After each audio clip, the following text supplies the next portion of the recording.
Lundi dernier, ma vie a basculé. Je suis tombée sur quelque chose qui a tout changé.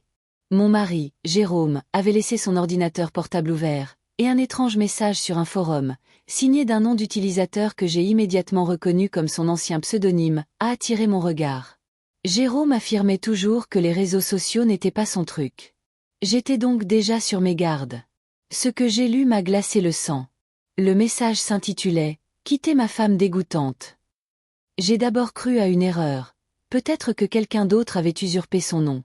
Mais en parcourant l'historique de ses publications, la réalité m'a frappé de plein fouet. Des dizaines d'entrées, s'étalant sur 2 ans, détaillaient son projet de disparaître avec nos enfants, Timothy, âgé de 8 ans, et Emma, âgée de 5 ans. Il ne s'agissait pas d'une simple fantaisie. Il avait une date, une destination, Belgrade. Et chaque détail de son plan était méticuleusement orchestré. Il avait déjà inscrit les enfants dans une école là-bas, m'accusant de violence pour obtenir plus rapidement des documents de voyage d'urgence, et avait coordonné son plan avec une personne qu'il avait retrouvée. Cette dernière avait déménagé en Serbie il y a 1 an pour l'aider à tout préparer.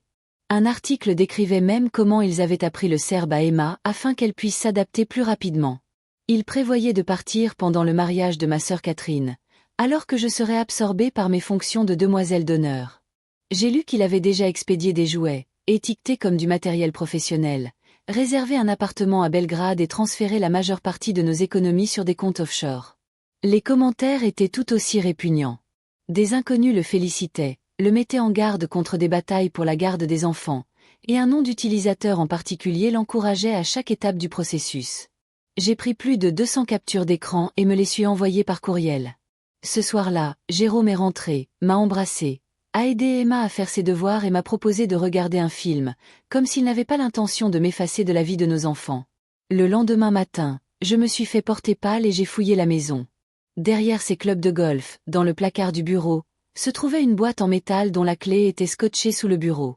À l'intérieur, des manuels scolaires serbes, des actes de naissance, un dossier intitulé « Biens immobiliers à Belgrade », des photos d'un appartement et un carnet avec date, contact et informations de vol. Départ, le 17 juin, le 2e jour du mariage de Catherine. J'ai appelé Dorothy à la banque, qui n'a pas pu dire grand-chose, mais est restée silencieuse lorsque je lui ai posé des questions sur les virements importants. Nos économies communes étaient presque vides. Il en restait juste assez pour que je ne m'en aperçoive pas à moins d'y regarder de plus près. Pendant la semaine suivante, j'ai joué le jeu, parlé des préparatifs du mariage, l'ai aidé à faire ses valises pour ce que je savais maintenant être un essai avec les enfants. Il pensait aller en colonie de vacances. En réalité, c'était un entraînement pour Jérôme de se déplacer seul avec eux à l'aéroport. J'ai trouvé des courriels du directeur de l'école en Serbie, le félicitant et le qualifiant de père célibataire courageux. La femme qui l'aidait avait déjà trouvé un logement, apprenait le serbe et se préparait à être la vraie mère de mes enfants. Jérôme avait supprimé la plupart des messages, mais il n'était pas aussi prudent qu'il le pensait. J'ai trouvé d'autres détails cachés dans un courriel secondaire. Nom, note de paiement, échéance. Cette semaine-là, j'ai contacté 3 avocats. 2 d'entre eux m'ont débouté, invoquant la difficulté de la garde internationale. Mais Albert, le 3e, a jeté un coup d'œil à mes preuves et est passé à l'action. Il a appelé un collègue spécialisé dans les enlèvements parentaux, a déposé des requêtes d'urgence et a fait signaler les passeports de Jérôme et des enfants. Il m'a également conseillé de transférer les fonds restants avant que Jérôme ne puisse le faire. J'ai ouvert un nouveau compte et transféré les 32 680 $ restants. Puis est venu le plus dur, faire semblant. Jérôme m'a parlé de nos vacances en famille après le mariage. Je savais qu'il mettait la nouvelle vie d'Emma dans une valise tout en me disant combien il m'aimait. Emma m'a montré un bracelet que Jérôme lui avait offert, gravé en anglais. Pour notre voyage spécial, elle rayonnait. J'ai souri, mourant intérieurement. Nous avons déposé une demande de garde d'urgence et Albert m'a prévenu.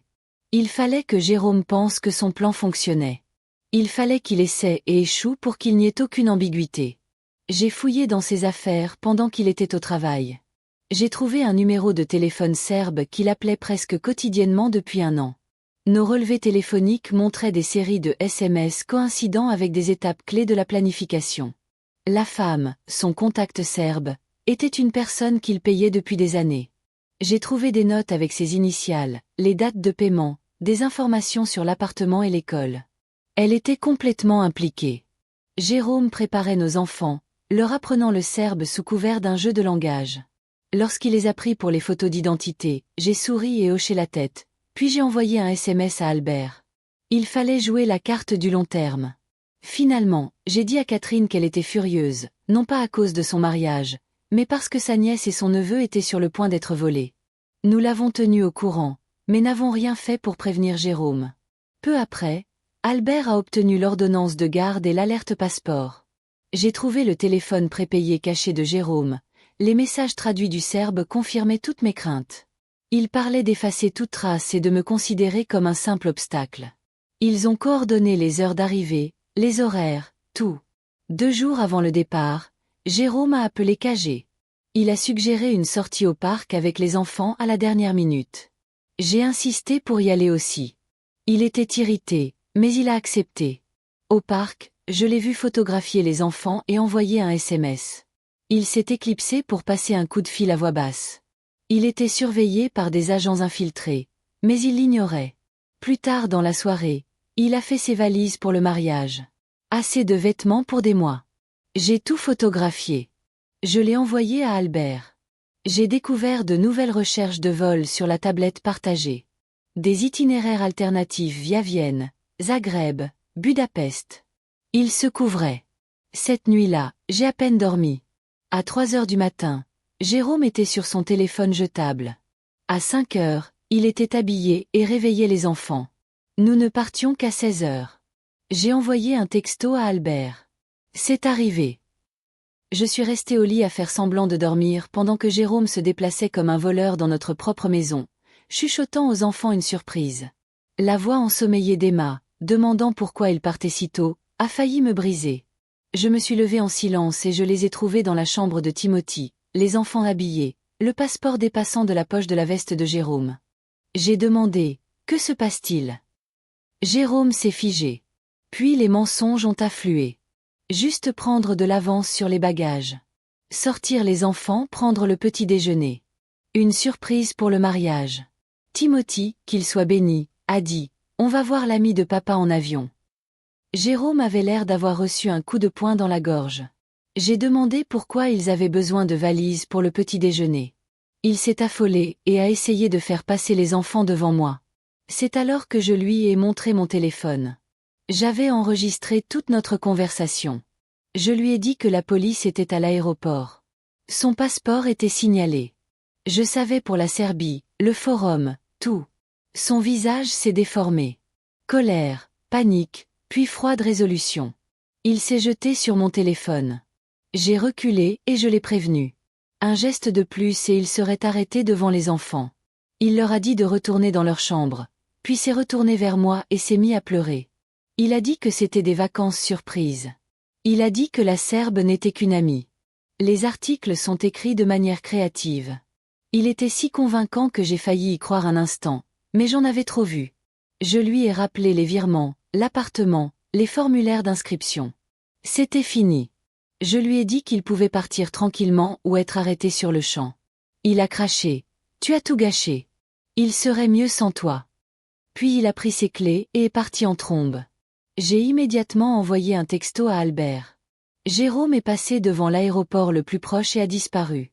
J'ai fait mes bagages avec les enfants et nous sommes allés chez ma sœur. Je leur ai dit que nous allions faire une soirée pyjama surprise. Ils étaient perplexes, mais tout excités. Au fond de moi, je me tenais à peine. Timothy n'arrêtait pas de demander où était papa. Que dit-on à un enfant de 8 ans qui a failli se faire kidnapper par son propre père? Vers midi, Albert a appelé.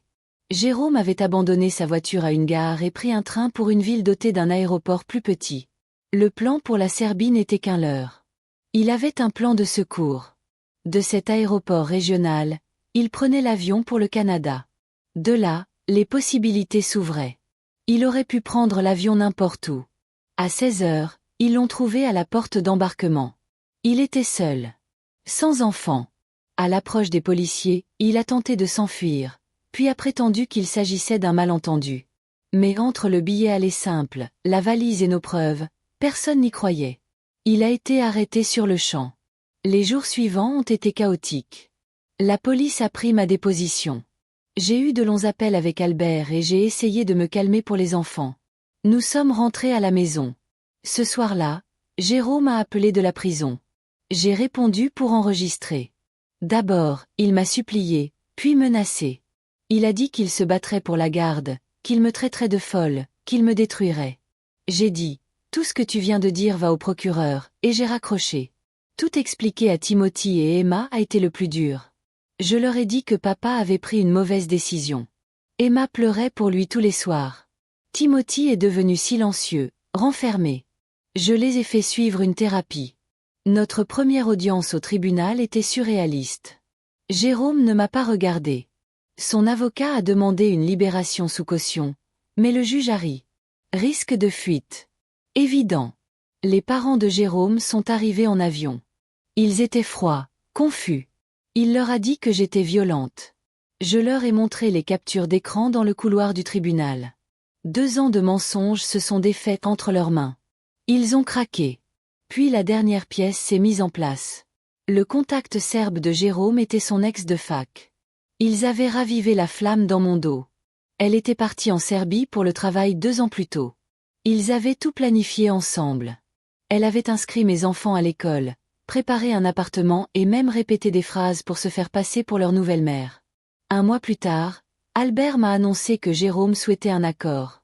Les preuves étaient accablantes.